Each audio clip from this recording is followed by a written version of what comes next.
And so like this is just one big happy family. Unfortunately, my mom died. I saw all the whole stages of cancer, to when you're lean, to when you have to go for chemo, your head is all off. It was not great.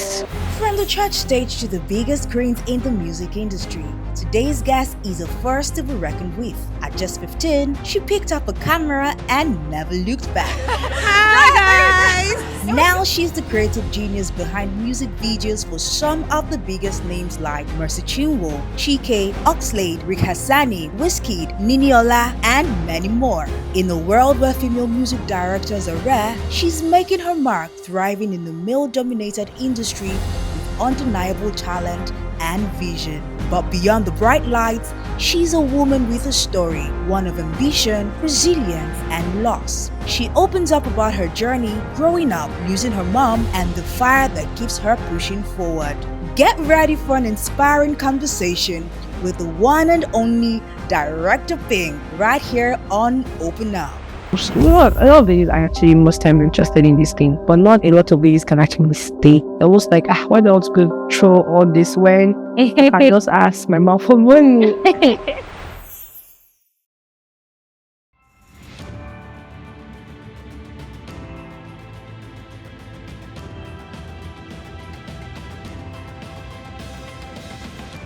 The Open Up Podcast Season 2 is brought to you by Credit Direct.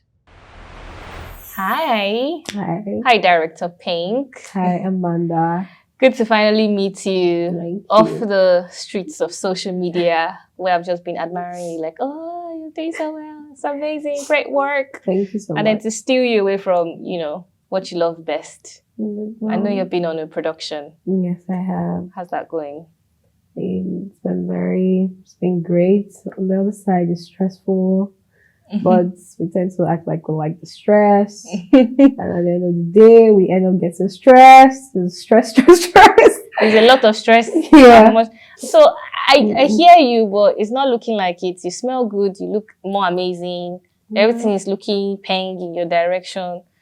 Your nails are done. Everything. I was like, wait, what's happening? I thought they said directors were like very, hands-on, very gritty, but you're always maintaining your steez. Like I just plan literally. Like I make sure like I allocate like time for everything. Because at the end of the day, if you get lost in work, you just end up just doing work, and you don't even have like a life. So you have that balance. Yeah. I would say I have it perfectly, 100%. But I would say, I'm working towards it. No, that's nice. So I want to know, or we want to know more about you. And, every successful person has a backstory. And so most times it starts from childhood, what kind of family they grew up in and all. So I would like to know, what was your childhood like? First of all, let's even start from your real name. Oh. Yeah, let's even start from your name. Okay. My name is Praise. My evil name is Chukwualuka. So there's nothing like pink there or there's nothing like that, but those are like my real names. My surname is Onyeagwalam. Onyeagwalam means unquestionable. Even though I had a surname before, but like that was my dad's first name. It was already was Barnabas. So I used to be like Praise Barnabas. Until I don't know, the sense God changed it. And then, like not like I don't like the name, but like You're I used to lie that time that I'm from Ghana or something like that. But now they can know. They can know. Oh, that's cool. Okay, so how was growing up for you? Do you have siblings? Yeah, I have a kid brother. I grew up, for the most part of my years, I grew up alone. So it was, I wouldn't say it was boring. It's just something I got used to. So it's even something I am now like mainly used to. Like I can stay alone for like days and I don't even feel anything. Like, where are you now, Pink? Are you alive? But yeah, so I grew up like literally the first child to like I think when I was 12. Yeah, that's when my brother came into the picture. So I was like a small mommy. then. Of course. With 12 years, like, oh, sit down there. That type of thing. Or are you Yeah. close to your parents? Were you living with both your parents at the time? Yeah, I was living with both my parents. Like it was like this is just one big happy family, until like unfortunately my mom died 2018. Yeah, so Oh, yeah, it okay. was cancer and stuff. So yeah. But all in all we're still happy. My dad is trying to find love again before me. How does that make you feel? You're like, no. No, whatever makes him happy. You see that, men like that, they need to be happy so that they can live long. And I want my daddy to live long. So if she's making him happy, that's like the most important part for me. Hmm. But Mhm. how was that like for you? How old were you at the time when mom passed? I was literally 17. Yeah, because that was before my 18th birthday. Okay, so how was that like for you and transitioning into 18, which is like adulthood Oh, without your mom? yeah, so I was closer to my mom. But I mean, losing her it was something that we were already, I say we're prepared, like, because, when the whole thing started, I was even the main person that told her to go to the hospital. So I kind of, sometimes I wish I didn't do that because I kind of, sometimes they say, oh, most times, it has to do with, the psychology, like when you get like maybe your results and you like they tell you that you have this, you let it eat into you. You understand? Because and it's kind of like real because I've read books about it. Sometimes you see some people who don't even realize they're sick until they actually know or get the knowledge about it. Then you start to Google the symptoms and the brain defines, the function of it's like the powerhouse of all your whole body. So it's more like when you mentally just have it in mind that oh, the symptoms of so and so sickness is headache, fever, this and that. You tend to then feel like it's, that's and it's actually real. Yeah. So I think, that was like one of the main things. So, when she probably got the whole thing, it made her down, things like that. So I saw all the whole stages of cancer to when you're lean, to when you have to go for chemo, your head is all off. It was it was not a good, it was not great, but I mean, it was something we kind of expected at the end of the day. Oh, I see. Because there was you saw the whole Mm-hmm, stages of it. mm-hmm. So what was the transitioning into adulthood like for you? Even though yes, you're mentally prepared, but did it change something about you? Well, one thing it can I won't say that one thing it changed about me is when people just say I won't say I don't want to seem like I'm a mean person, but when when like somebody just says like, oh, I lost my dad or I lost my mom, I can feel empathetic, but like I don't really like. I'm not like deep inside me. I'm not so like, oh, like, because I didn't really have that, because when it happened, I mean, there were people that came in and she was like a helper. In a sense, she was the kind of person that she helped a lot of people. So imagine when you help a lot of people, and at the point in time when you're like at the most down moment, so that's when like you don't even like it's really hard to even get those people, to come through for you. But I mean, I don't getting into adulthood, I to some point I'm like, nah, I don't actually blame them because everybody's going through things on their own as well. As much as something else is happening to this person, you're also going through something else. It might not necessarily be health related. It might be, money related. Everybody, there's just these issues, all around. So you just I just had built that mentality to fight for things on my own, do things on my own, get things on my own. I became overly too independent, a little bit too independent. So I think that's So that's like that's just what it you did to became the me. strong, independent woman at 18. Actually 16. 16. Yeah. So what does that mean? Because I know that at 15, I read Mm-hmm. that you were already practicing in church Yeah. through the Mm-hmm. skills, and then you were Mm-hmm. like, you wanted more of the music. No, you then worked for Edem. I then worked for, yeah, Eden Victor. Yes, Yes. yes. We used to do behind the scenes of his skits. But yes. So from when I was 15, I was trying to start up. 16, I was then in church, trying to like, get the whole experience. It was just something I just fell into. I just randomly just got there because there was a girl, she was doing it. And I was just admiring her. She was wearing long gown and she was carrying camera. I was like, almost this girl will not trip or she will not fall, things like that. So I think that's one of the things so that I'm like, as much as I'm going to be a director, cinematographer, whatever, I don't want to lose my femininity. It doesn't make me start being a tomboy because I was literally wearing long gown, tying this thing, and I was carrying camera. Like that's what I was used to. So I don't know where this whole idea of being a creative and then have to be A this tomboy. tomboy kind of thing. So yeah. So I mean, I know some people do it because they try to avoid some kind of indecent relationships from their clients, Yeah. which is understandable and it's very unfair, because women have to go through that. But to be honest, I feel like you shouldn't let that whole aspect take away, what you are supposed to be. Yeah. Wow. You should write a book. Being a female boss, your director boss. So you you say you were already independent at 16. So did you leave home? Were you living on your own or what do you mean by that? I didn't leave home. Home needed me more. So I didn't leave home. I was actually in Unilag. I was in the hostel. Fortunately, excuse me.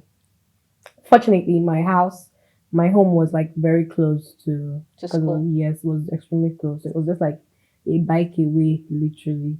So I would stay in the hostel. Sometimes I'll come back home. So when I was independent, means that I was literally footing some bills that normal people of my age at that point did not have business with.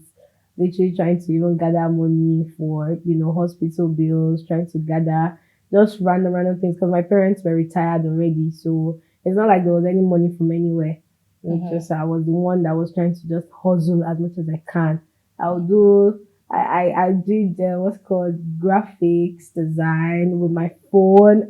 There's this lady. I've never seen her face before, but she was always what's the word? What's that word? What's the word is Patronizing? Yeah, she was always patronizing me. Like she would do what's it called? We did she was at that hairline thing. So I did like a logo for her. So from the logo she said she wanted like business cards. From business cards I was doing what's it called? What's that? Tote bags. Yeah, and paper bags for her bags. hair, things like that. But I wasn't the one printing it. I just knew somebody that was printing it. Then I'll just add my own, small money inside. But not like it was outrageous because the person that was even printing it for me was even giving me at a very good rate. So I'm very sure she had checked and she was like, somehow this girl is still, cheaper. So from there it leads to like, referrals to another referral to another referral for you to now, build, you're saving up. Before you know it, you're just getting things and you're getting yourself together. Wow, at 16. Some of us were just watching film. I watch him now. No, that's all we were doing. I'm trying to figure out which musician we loved most or something.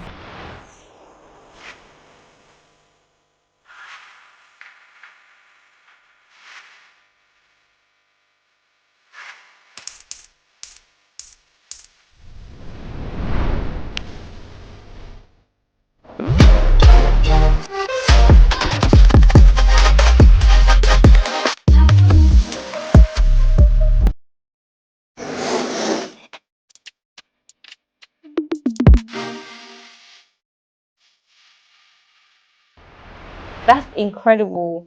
So you studied economics. Was that your decision? Yeah, well, I didn't know what I wanted to do. I did not know what I wanted to study. I was even as at when I was in, when you're in SS1 and they tell you, I didn't even pick science, art, and commercial. There was this morning we were doing resumption for SS1.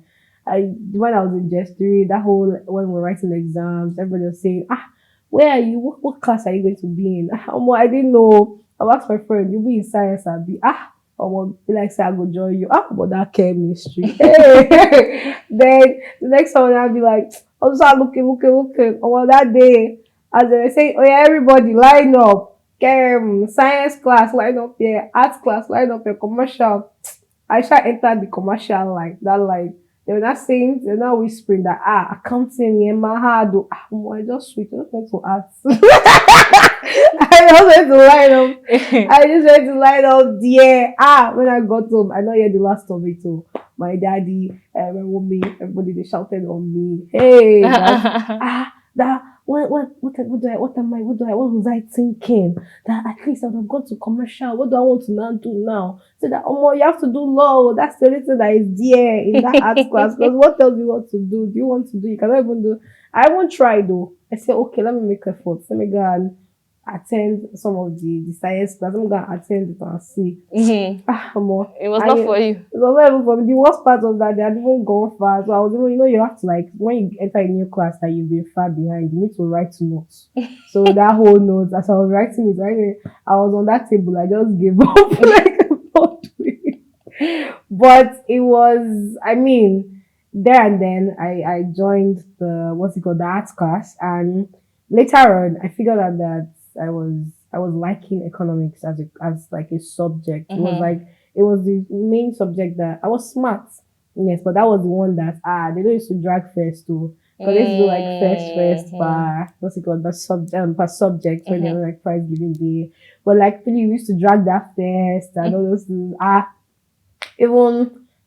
Even during WAEC and all those kind of things, like we had some information. I was gonna collect my wife. So you were really good at economics, and that's why you studied it. That's why I did it. Yeah. Okay, but I know that the church thing was there, but when did you decide that music video directing is going to be my career path? Well, it wasn't. Okay, so I was doing, like I said, I was doing graphics. Moved on to doing printing. I moved on to animation. The animation was from the graphics. When I do like maybe song, some people used to just come to me to say they want to do song artwork. I'll do the song artwork. From there, they'll just randomly ask you to do lyrics videos. So the laptop I had that time could not even do like anything apart from Photoshop. The name of that laptop was Z. I think it was gold. It was a very fine laptop, but it was small and cute. Then I was just like, how will I save? I should have saved up. I bought another bigger laptop that could actually do After Effects and something like that. So I started doing like mini what's called lyrics videos and things like that. Then it was just a good process because later on I started finding myself in the midst of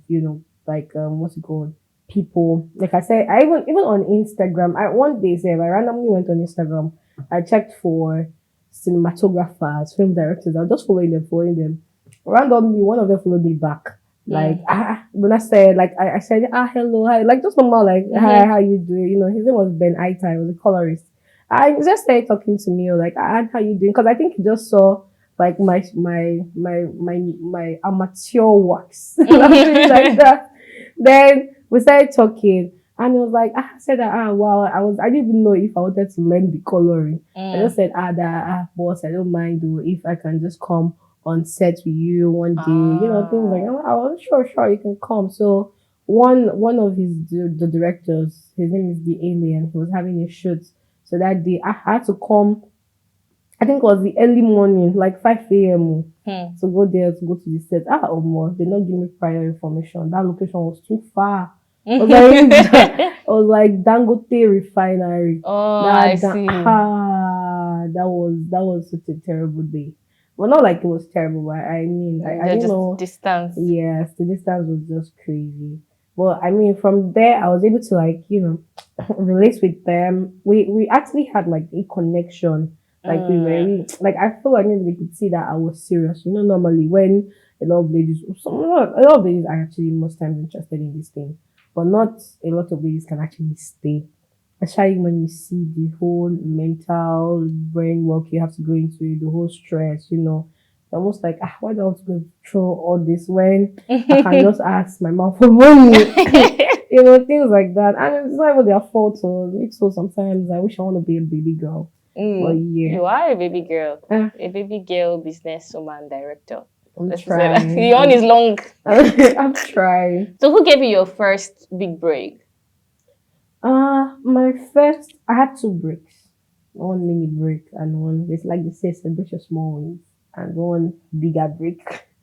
So for the small one, I used to post my works on my page, like my amateur works. I'm emphasizing on amateur works because a lot of people don't. They feel, I don't know what is wrong with some people these days. They don't just post because they feel like I'm looking at someone behind the camera like this. I'm waiting for one imaginary beautiful walk from nowhere, then I would post it. So it was just a random Instagram DM. There was a man called 52. He just messaged me that, oh, how you doing? I saw your Instagram. I wanted to shoot content for my new artist. His name was Maxi. Well, I was really happy. I said, oh, sure, no problem. So I'll go to like shows for them for shows, do videos for them. So one day I just posted like a normal, I was trying to practice learn color grading. So I posted like all this normal color tests, like where you see the raw flat file and then you see like colored version of it and all that. He just said, wow, man, I think we need to do a music video. Just like that. And I was like, I thought I was joking. If you see my mood board, it was iPhone notes that I used to make because I didn't even know how to make a mood board. Then I said it to him. I'm sure nobody understands it. I just wanted to just see what I could do. So I mean, he was like the first person that actually like believed in me that, oh, okay, I think this girl can do this. Then fast forward to, after that was like January 2020. Then after that there was like this big COVID break. Yeah. So as the whole COVID thing was clearing up, then I got the alien, the guy I went to his set that very first time that I told you about, I was at Dangote Refinery, recommended me to Clarence because she wanted to do a shoot, but he wanted like an all-female crew, and it was really hard to find, especially like getting like a female director for music videos. So Clarence Peters wanted an all-female crew. Yeah, for one of his videos. That was Chike, If You Know Love. Yeah, so that was the one I did.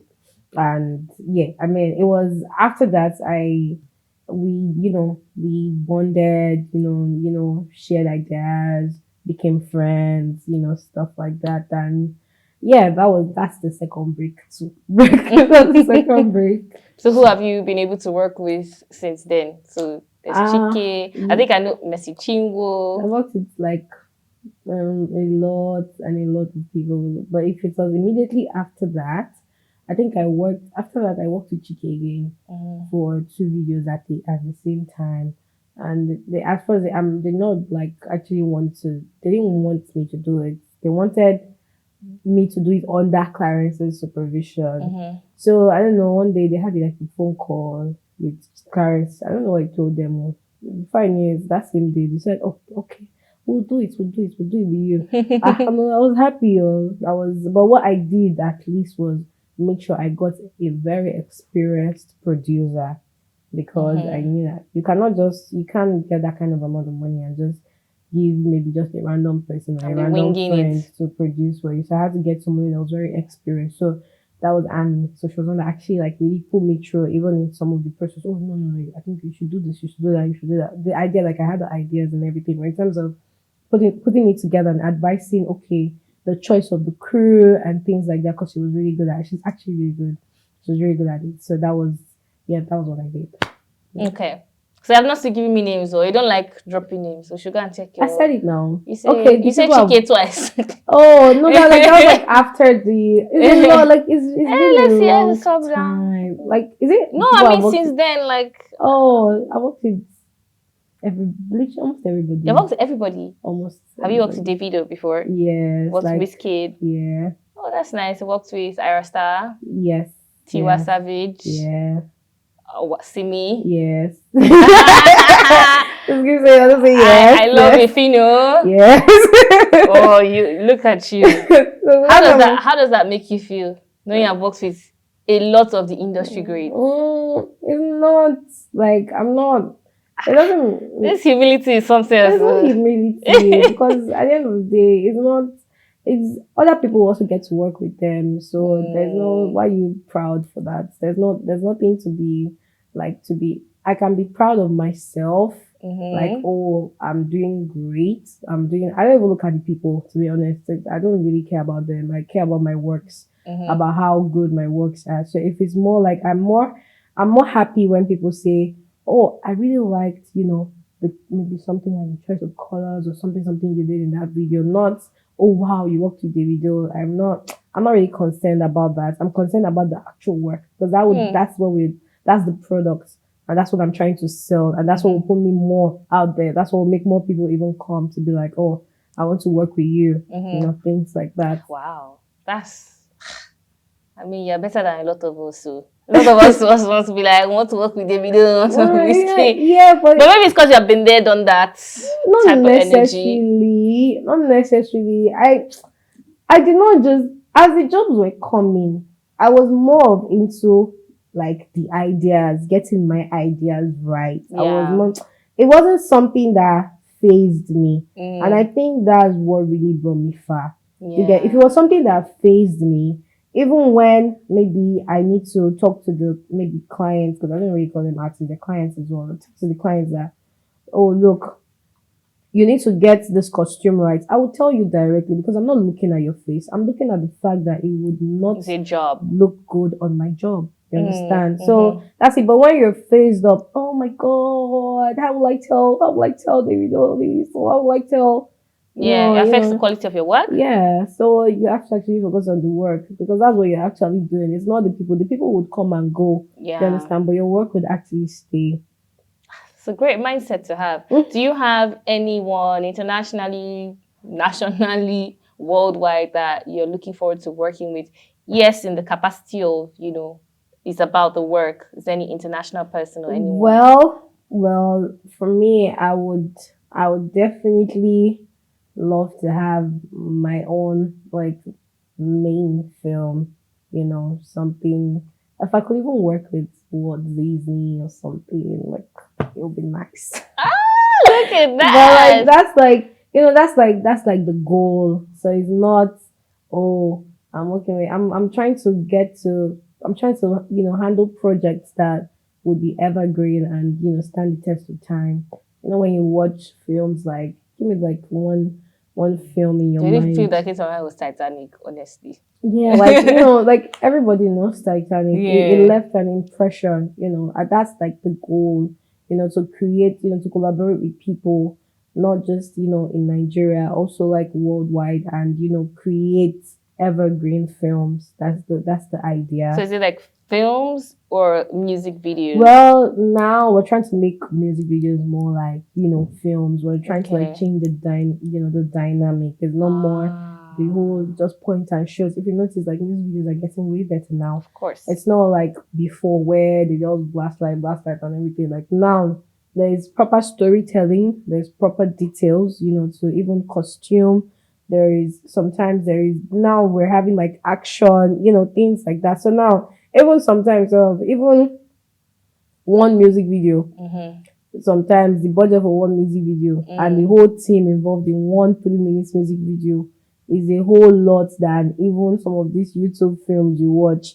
You understand? That's to show you the effort, and that's to show you that it's a team, it's a village. It takes a village to do all that. Absolutely agree. But you still didn't give me names, sir. So you don't want to work with Beyonce, you don't talk with anybody, Ed Sheeran. No, I would love to work with them. But you don't have anyone in mind that is like, it's be mind blowing for me. To work with them. No one. Wow. Your mind is very strong, girl. It's like, it will happen when it happen. If they call me, I'm like, B, this is the work, B. Don't worry. And you're going to wear the shoes, okay? I love it so much. I have a little game for you before we continue our conversation.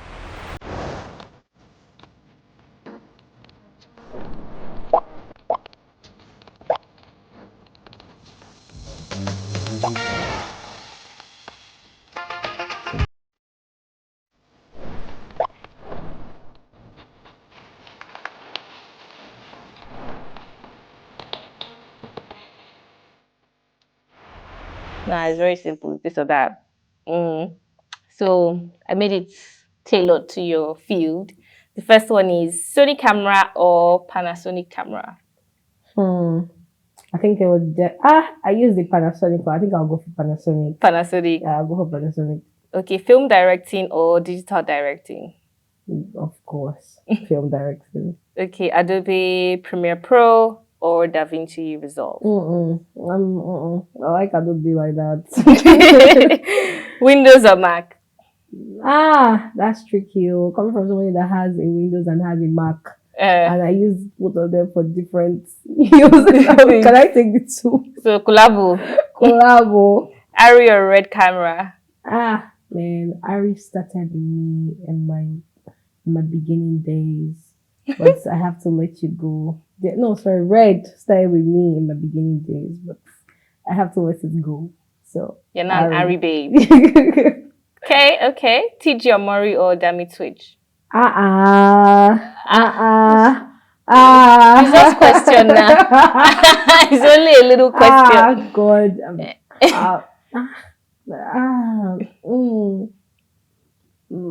I'll go for Dami Twitch. Okay. Amazi or Next Thought? Next Thought, of course.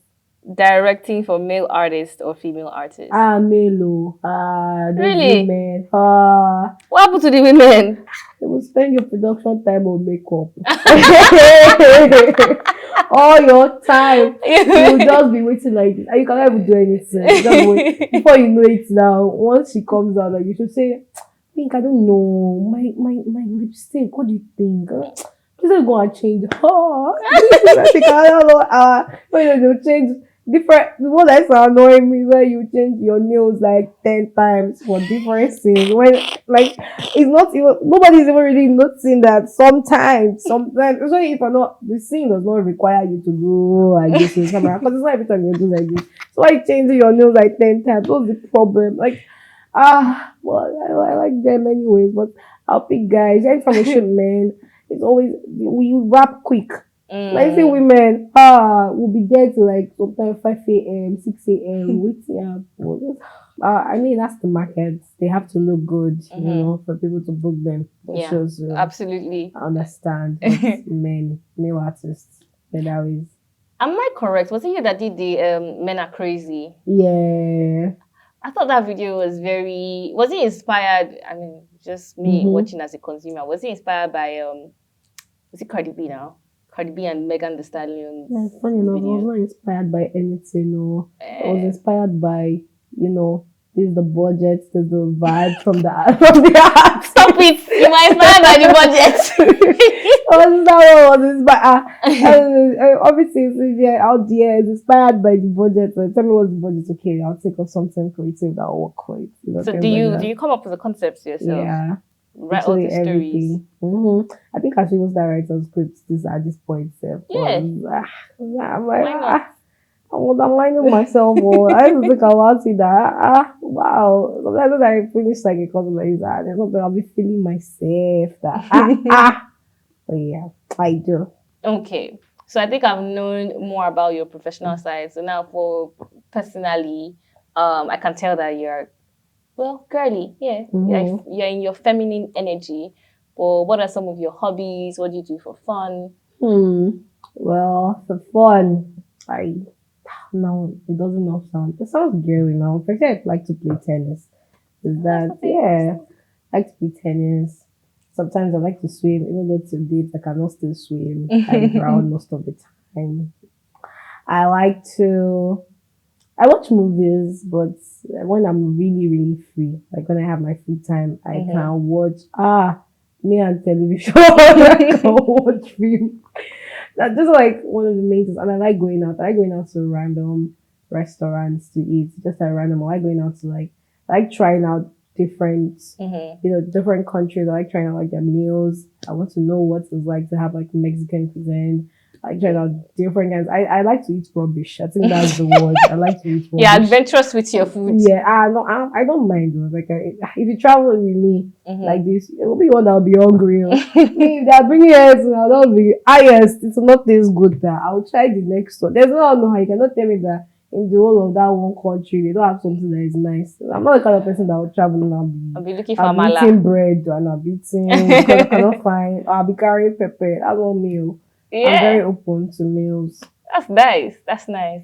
So, what about the personal angle? Are you in a relationship? Are you married? Are No, you no, do you have children? I'm a delicate at 25. Hey, I'm hustling and buzzing. I'm just trying to, be focused more on, my work for now because that's the main thing that's feeding me and my family. I don't think I'm ready for like, I'll call it distractions, but I don't think I'm ready yet mentally because I would not even have the time to even for now.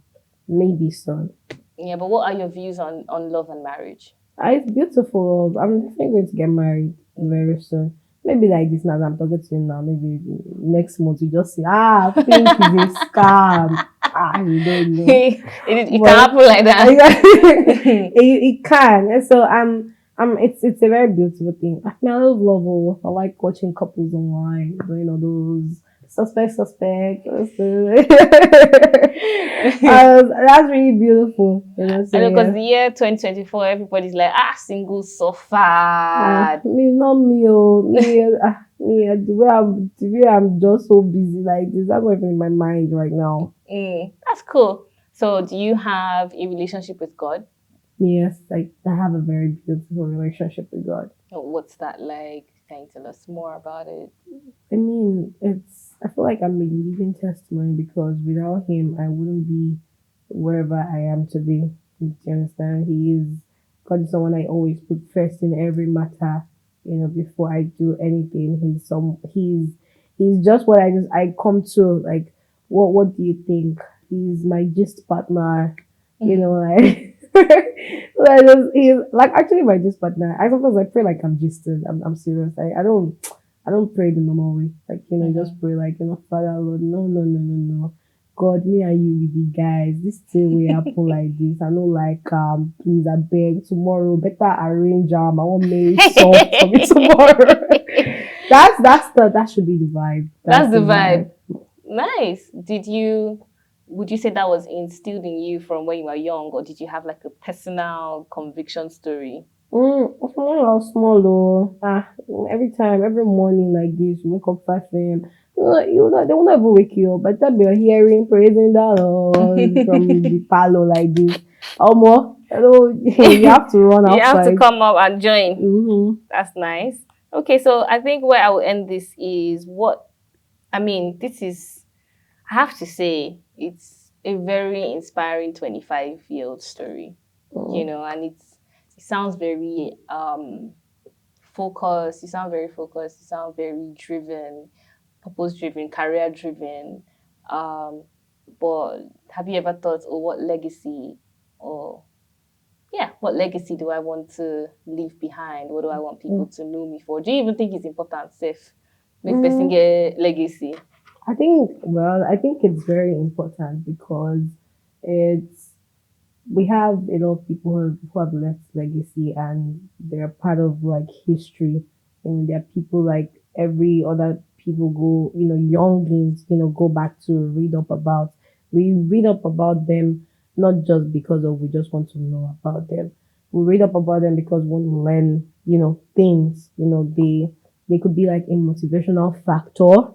They could even be, the people that you're like, no, this person, I don't want to be like this person, like some of our politicians now. They're still going to be in our history books. So some of them, when you read up about them, some of them now that you were like, no, this person was wicked. I don't want to be like this person, Yeah. That's it. So it's more like I would love to do that. I've been starting up like an academy, and it's called Think an Academy. So it has been going great, and I know that there is way more to come for it, and I really can't wait. Nice. Before I let you go, I remembered something just now. It just popped up in my head. I saw the Mercy Chinwo video, and of course, you have worked with a lot of other artists, and then now you're saying you have a relationship with God. But has it ever happened where maybe I don't know how it is nowadays, but maybe not as much, but you're shooting a music video and it's like, we want 10 half-naked babes, shaking Mm, their booty type thing. And then there's obviously the gospel thing. Are there times when it feels like the music industry is borderline on your values, or do you think it's a normal thing? Like, okay, so number one, I think I'll take both of them as it's work. okay, And when it's time to work, I just focus on the job and I go. It doesn't mean that it affects my own personal values or my own personal, training or whatever relationship I have with God. And actually, even I think I'm like, even if even these days, YouTube will not even allow you to post naked girls. That's even the funny part of everything. So I'm one of like if you notice, I'm more concerned. If you watch like most of my videos, you would really not see that because I'm the one that writes my concepts myself. If you want a pretty girl, I'll give you like a decent pretty girl, but I will not give you a one maybe. I wouldn't put something so raw in my videos. I've done things that have to do with even I've worked with Wizard Chan. We've done wizardry and everything, but at the end of the day, it's just acting. Yeah. It was almost like saying, I know my mom at that time we used to go to choosing, right?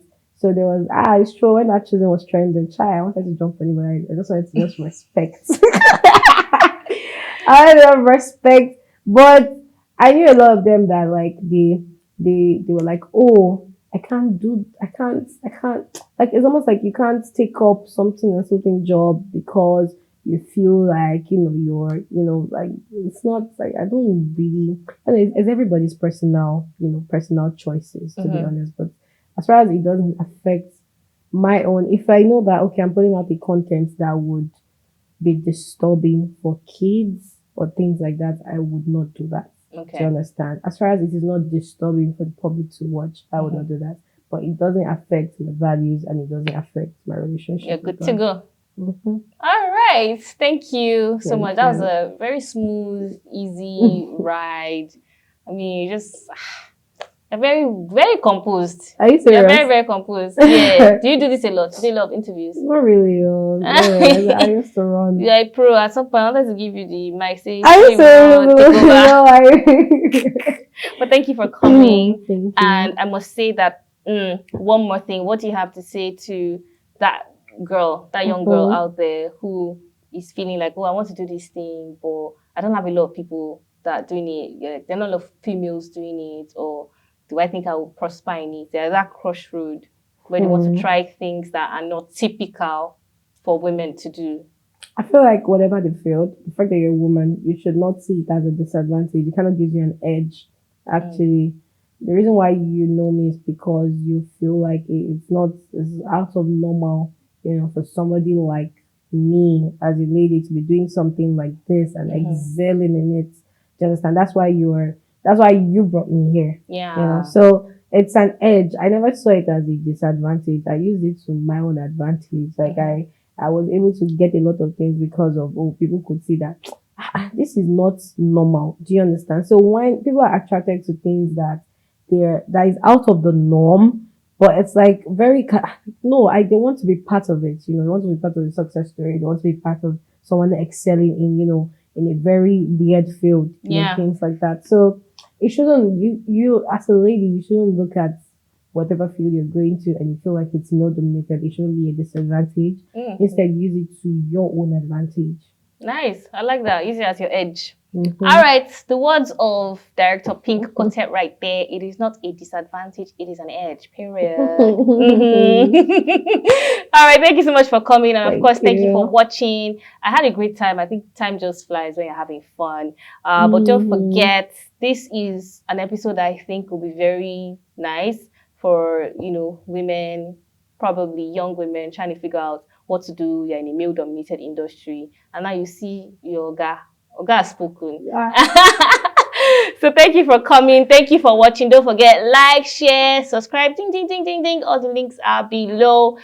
Till next time, I remain Amanda Dara, and this is the Open Up Podcast. Thank you for watching. Mwah.